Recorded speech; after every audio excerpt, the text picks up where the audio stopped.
Genesis chapter 1. In the beginning God created the heaven and the earth.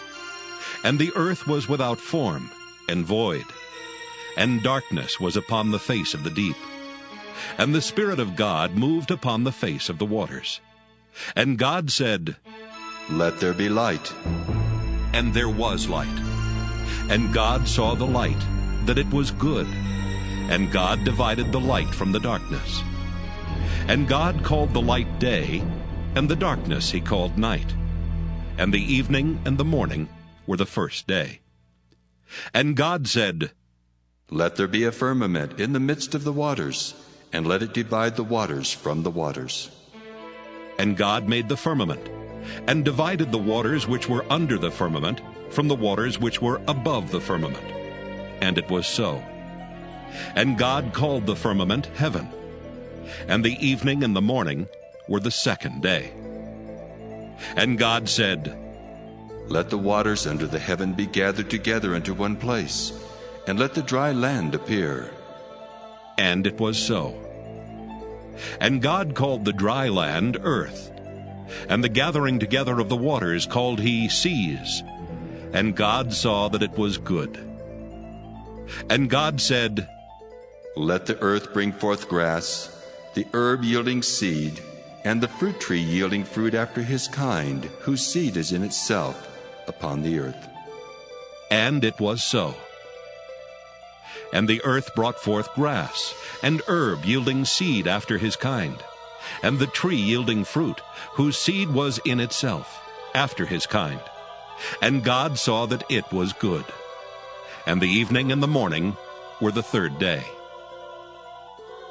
And God said, "Let there be lights in the firmament of the heaven to divide the day from the night, and let them be for signs and for seasons and for days and years, and let them be for lights in the firmament of the heaven to give light upon the earth." And it was so. And God made two great lights, the greater light to rule the day, and the lesser light to rule the night. He made the stars also. And God set them in the firmament of the heaven to give light upon the earth, and to rule over the day and over the night, and to divide the light from the darkness. And God saw that it was good.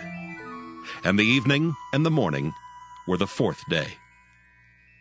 And God said, "Let the waters bring forth abundantly the moving creature that hath life, and fowl that it may fly above the earth in the open firmament of heaven." And God created great whales, and every living creature that moveth, which the waters brought forth abundantly after their kind, and every winged fowl after his kind. And God saw that it was good.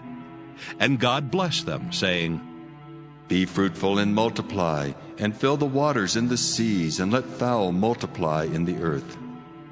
And the evening and the morning were the fifth day. And God said, "Let the earth bring forth the living creature after his kind, cattle, and creeping thing, and beast of the earth after his kind." And it was so. And God made the beast of the earth after his kind, and cattle after their kind, and everything that creepeth upon the earth after his kind. And God saw that it was good. And God said, "Let us make man in our image, after our likeness, and let them have dominion over the fish of the sea, and over the fowl of the air, and over the cattle, and over all the earth, and over every creeping thing that creepeth upon the earth." So God created man in his own image. In the image of God created he him. Male and female created he them. And God blessed them. And God said unto them, "Be fruitful and multiply, and replenish the earth and subdue it, and have dominion over the fish of the sea, and over the fowl of the air, and over every living thing that moveth upon the earth." And God said, "Behold, I have given you every herb-bearing seed which is upon the face of all the earth, and every tree in the which is the fruit of a tree yielding seed. To you it shall be for meat, and to every beast of the earth, and to every fowl of the air, and to everything that creepeth upon the earth, wherein there is life, I have given every green herb for meat. And it was so. And God saw everything that he had made, and behold, it was very good. And the evening and the morning were the sixth day. Genesis chapter 2. Thus the heavens and the earth were finished, and all the host of them. And on the seventh day God ended his work which he had made. And he rested on the seventh day from all his work which he had made.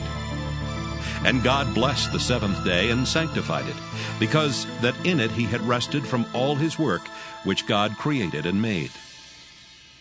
These are the generations of the heavens and of the earth when they were created, in the day that the Lord God made the earth and the heavens. And every plant of the field before it was in the earth, and every herb of the field before it grew. For the Lord God had not caused it to rain upon the earth, and there was not a man to till the ground. But there went up a mist from the earth, and watered the whole face of the ground. And the Lord God formed man of the dust of the ground, and breathed into his nostrils the breath of life, and man became a living soul. And the Lord God planted a garden eastward in Eden, and there he put the man whom he had formed. And out of the ground made the Lord God to grow every tree that is pleasant to the sight, and good for food, the tree of life also in the midst of the garden, and the tree of knowledge of good and evil. And a river went out of Eden to water the garden, and from thence it was parted and became into 4 heads. The name of the first is Pison. That is it which compasseth the whole land of Havilah, where there is gold. And the gold of that land is good. There is bdellium and the onyx stone. And the name of the second river is Gihon.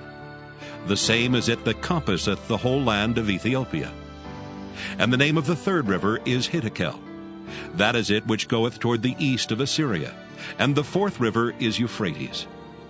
And the Lord God took the man and put him into the garden of Eden to dress it and to keep it. And the Lord God commanded the man, saying, Of every tree of the garden thou mayest freely eat, but of the tree of the knowledge of good and evil thou shalt not eat of it. For in the day that thou eatest thereof, thou shalt surely die. And the Lord God said, It is not good that the man should be alone. I will make him an helpmeet for him. And out of the ground the Lord God formed every beast of the field, and every fowl of the air, and brought them unto Adam to see what he would call them. And whatsoever Adam called every living creature, that was the name thereof. And Adam gave names to all cattle, and to the fowl of the air, and to every beast of the field. But for Adam there was not found an helpmeet for him. And the Lord God caused a deep sleep to fall upon Adam, and he slept. And he took one of his ribs, and closed up the flesh instead thereof. And the rib, which the Lord God had taken from man, made he a woman, and brought her unto the man. And Adam said, This is now bone of my bones, and flesh of my flesh. She shall be called woman, because she was taken out of man. Therefore shall a man leave his father and his mother, and shall cleave unto his wife, and they shall be one flesh. And they were both naked, the man and his wife, and were not ashamed.